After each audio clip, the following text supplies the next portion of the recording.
रहमत उल्लाह अलैह के पास ना एक बूढ़ी अम्मा अपना बेटा छोड़ गई। तो हज़रत साहब ने को 2, 4, 5 महीने रखा। तो बाद में उसकी अम्मा को बुला के कहा कि भाई तू बेवा है, बेटा तेरा यतीम है, मैं नहीं चाहता कि इसका वक्त ज़ाया हो। ये पढ़ने वाला कोई नहीं, सारे नहीं भाई पढ़ने वाले होते। अब यहाँ वाला माँ बैठे हैं, मैं बेअदब भी ना हो जाऊँ। कुछ पूरे 8 साल लगा के भी आ जाते हैं, सनद भी उनके पास होती है। नाराज़ ना हो जाना, ये तो सब अच्छे लोग हैं, सनद होती है पर पता पुता कोई नहीं होता। ये आला हज़रत ने लिखी है बात, सनद होती है, पूरी डिग्री होती है, उस पर कई लोगों के साइन भी होते हैं। तो बहुत सारे तालिब इल्म ऐसे होते हैं जो मदारस में कहते हैं मैं फाजल फलां हूँ, लेकिन कोई शय पास। तो मौलाना सरदार अहमद साहब मुहद्दिस आज़म पाकिस्तान रहमतुल्लाह अलैह उस बूढ़ी को कहने लगे तेरा बेटा कौन देना है, पढ़ना पढ़ाना इसने कुछ भी नहीं, तो यतीम बच्चा है, कल को तो कहेगी कि मेरे बेटे ने वक्त ज़ाया किया तो वापस ले जा। बूढ़ी अम्मा रोने लग गई, कहने लगी मैं पढ़ाने तो नहीं लाई थी, मैं तो आपको रब का वली समझती हूँ, मैं तो नौकरी कराने लाई थी। नौकरी हज़रत अनस बिन मालिक कहते हैं मेरी अम्मा भी हुजूर की बारगाह में दे गई थी। तो हुजूर की बारगाह में ये नहीं कहा था कि या रसूलल्लाह पढ़ा दें, हाँ हाँ मैं जिम्मेदारी से बात कर रहा हूँ। ये नहीं कहा था हुजूर मुजाहिद बना दें, ये थोड़ी कहा था कि या रसूलल्लाह सल्लल्लाहु ताला अलैहि वसल्लम से मुफस्सिर मुहद्दिस मुहक्किक मुफ्ती बना दें। हज़रत अनस की अम्मा कह गई थी सोनिया जब तक ये रहेगा ना आपकी नौकरी करेगा, ये घर के काम काज करेगा, ड्यूटी करेगा, हुजूर ये आपकी नौकरी करेगा। तो मेरे महबूब ने फिर दुआ कर दी, अल्लाह इसे बरकत अता फरमा। तुम समझता है खिदमत वाला खाली रह जाता है? जितना जायका खिदमत वाले को मिलता है, जो उसके नसीब में आता है, वो किसी का नसीब कहाँ भाई। हजरत अनस कहते हैं हुजूर ने दुआ कर दी, बरकत की। मुझे तो खेती बाड़ी आती भी नहीं थी, पर लोगों के बाग में साल में 1 दफ़ा फल लगता था, मेरे बाग में 2 दफ़ा लगता था। हुजूर ने दुआ कर दी, या अल्लाह इसे औलाद दे। फरमाते हैं मेरे बेटे, मेरे पोते, मेरे नवासे, मेरी बेटियां, फरमाते हैं मैं जिंदा हूं और मेरी 100 औलादें मौजूद हैं।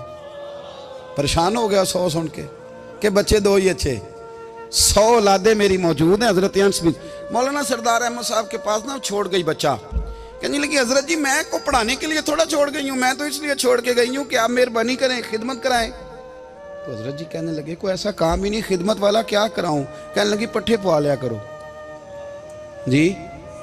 हूँ लड़ पेंदे ने, कहने ने बच्चे काम कर दें मदरसे का। हालांकि अब कहाँ बच्चे काम करते हैं, अब तो गुजर गया दौर, अब तो बच्चे काम कराते हैं। अब बच्चे भी नाराज हो रहे हैं, घूर घूर के देख रहे हैं। सही कह रहा हूँ आपको, बच्चे काम कराते हैं, बच्चे कहाँ काम करते। कहने लगी ये चारा डाले करेगा आपकी भैंसों को। तो हजरत ने उसको कहा कि बीबी चारा मेरी भैंसों को डालने के लिए मैंने बंदा रखा हुआ है, तो तू जा ले जा। कहने लगी हाथ बांध के हुजूर मेहरबानी करें रख ले, चारा डालेगा। और पुत्र तवज्जो से चारा डालना हजरत की भैंसों को। रोने लगी, हजरत ने रख लिया, महीने का खर्चा भी देते। शाम को ना वो सारा दिन काम करता, शाम को आके पैरों में भी बैठ जाता, हजरत जी लाएं तेल थोड़ा सा, पैर ना दबा दूं। 8 साल साथ वाले पढ़ते रहे, ये बेचारा नौकरी करता रहा। मेरा रूप भी नहीं ते मेरा रंग भी नहीं, और मैनू यार मनान दा टंग भी नहीं। कभी कभी ना हजरत बिलाल हबशी फारग होते ना, तो नबी पाक की बारगाह में अर्ज़ करते हुजूर कोई काम तो नहीं, सारे हो गए, हुजूर जाऊं ज़रा, चले जाते। एक दिन सलमान फारसी कहने लगे या रसूलल्लाह ये बिलाल कहाँ जाता है। फरमाया जा देख के तो आ।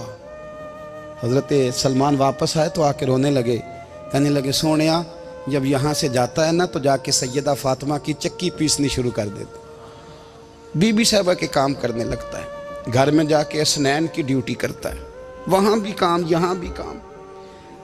वो चारा डालता रहा, उसने चारा डाला। हज़रत मुहद्दिस आज़म की भैंसों को दस्तार फजीलत का वक्त आ गया, सारे पगड़ियाँ सजा के आ गए, आज दस्तार होगी। ये ना पीछे होके बैठ गया, चूँकि पढ़ा ही नहीं था तो दस्तार का है कि दस्तार तो उसकी जो पढ़ेगा, हमने तो पढ़ा ही नहीं, हमने तो यार पढ़ा, घर पढ़ा, ड्यूटी करी। हज़रत मुहद्दिस आज़म रहमतुल्लाह अलैह के यहाँ जब ऐलान होने लगा ना कि अब दस्तार होगी, तो हज़रत ने पहला ऐलान उसका फरमाया। तो मजान वाला बंदा कपड़े भी कदी कदी बदल दे ना, वो कहते जिस हाल में भी था मैं पलट के देखने लगा कि पढ़ा पढ़ाया तो है, कोई शय नहीं। तो ये माजरा क्या है, पीछे से उठ के आए, تو کہتے ہیں باقیوں کی دستار کسی عالم نے کی، کسی صوفی نے کی، لیکن یہ بھینسوں کو چارہ ڈالنے والا جب آیا تو محدث اعظم نے فرمایا پگڑی کے بال کو کوئی ہاتھ نہ لگائے، یہ ساری دستار میں نے کرنی ہے۔ اور فرماتے ہیں حضرت بال بھی دیتے جاتے تھے اور آنسو بھی بہاتے جاتے تھے، ماتھا بھی چومتے تھے، اور فرماتے تھے دستار کے بعد چلا تو نہیں جائے گا یار، مجھے تو عبادت بھی نہیں رہ گئی، مجھے تو چابیوں کو بھی نہیں پتا کون سی کہاں رہتی ہے، جائے گا تو نہیں تو رو پڑا، کہنے لگا سونیا جائے تو وہ جس کے پلے کچھ ہے ہو، آتا جاتا تو ہے کچھ نہیں، مجھے کس نے رکھنا ہے، میں نے کہاں جانا ہے، ادھر کہاں تو ادھر ہی رہوں گا۔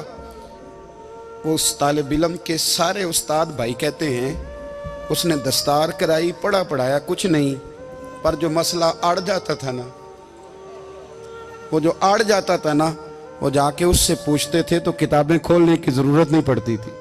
مولانا امجد علی صاحب اعظمی رحمۃ اللہ علیہ فرماتے ہیں یکدم اعلیٰ حضرت کا دروازہ کھلا، یہ بھی میرے اعلیٰ حضرت کی زندگی ہے، اسے بھی دیکھ، یکدم دروازہ کھلا تو بوڑھے امام کے پیروں میں جوتا کوئی نہیں، اور اعلیٰ حضرت سر پٹ دوڑے۔ میں قریب گیا، میں نے کہا حضور میں صدقے جاؤں، کہاں جا رہے ہو؟ کہنے لگے کسی نے بتایا میرا مرشد کا بیٹا ریلوے اسٹیشن سے گزرنے والا ہے، امجد علی دیر نہ کر یار، کہیں شہزادہ ناراض نہ ہو جائے، میرے مرشد کا بیٹا، میرے شیخ کا پوتا، یار ذرا جلدی کر۔ کہتے ہیں اعلیٰ حضرت دوڑے ریلوے اسٹیشن پہ، انہیں اگر فتوے لکھنے آتے تھے کل کے رضا ہے خنجر خونخوار برق بار، تو وہ یہ بھی کہا کرتے تھے کیسے آقاؤں کا بندہ ہوں رضا، بول بالے میری سرکاروں کے۔ دوڑے گئے ریلوے اسٹیشن پہ، اور بوڑھے شیخ صدر الشریعہ کہتے ہیں میں نے کہا حضور میں نہ چلا جاؤں؟ کہنے لگے نا پتر، میں نے بڑا نمک کھایا اس گھر کا، میں نے بڑی نوکری کری ہے، میری اپنی ڈیوٹی ہے، تمہاری تو نہیں نا۔ میرے شیخ فرماتے ریلوے اسٹیشن پہ حضرت کھڑے ہیں تو ایک مسافر اترتا، اس کے قریب جاتے ادب سے سلام لیتے تو کہتے ماریرا شریف سے تو نہیں کوئی آیا؟ کہتے ہیں وہ مسافر گزر جاتا، دوسرا آتا تو پھر قریب جاتے، کہتے اس کے آستانے سے تو نہیں آئے، ادھر سے تو نہیں کوئی آیا۔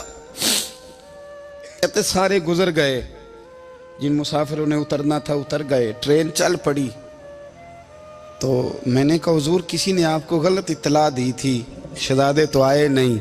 کہنے لگے یار اطلاع غلط تھی یا ٹھیک تھی، پر یہاں تک آنے کا مزہ بڑا ہے۔ آپ سمجھ سکتے ہیں اعلیٰ حضرت کے دو بیٹے ہیں، حجت الاسلام مولانا حامد رضا خان صاحب اور مفتی اعظم عالم اسلام، دونوں شہزادے اتنے بڑے شہزادے تھے کہ دونوں اپنے اپنے وقت کے سب سے بڑے مفتی ہوئے۔ یہ بھی تو میرے اعلیٰ حضرت ہیں نا، اس کو بھی تو ذرا سمجھو نا، خشکی اور پھر خشکی اور پھر خشکی۔ ایک دن پیر صاحب نے کہا، نوری میاں صاحب، کہ احمد رضا یار وہ بھینسیں رکھی ہوئی ہیں تو ان کو نا گیدڑ آ کے تنگ کرتے ہیں، تو دو کتے مل جائیں نا کبھی تو چلو رات کو پہرے داری کریں گے، دو کتے مل جائیں۔ میں اکثر سوچتا ہوں کہ اعلیٰ حضرت و عالم تھے، ان کا کتوں سے کیا لینا دینا؟ حضرت جی آپ نے کتوں کی بات کرنی تھی تو کسی دنیا دار سے کرتے، دو کتے مل جائیں تو ذرا جانوروں کی دیکھ بھال کریں گے۔ فرمایا حضور سویرے ہی آ جائیں گے۔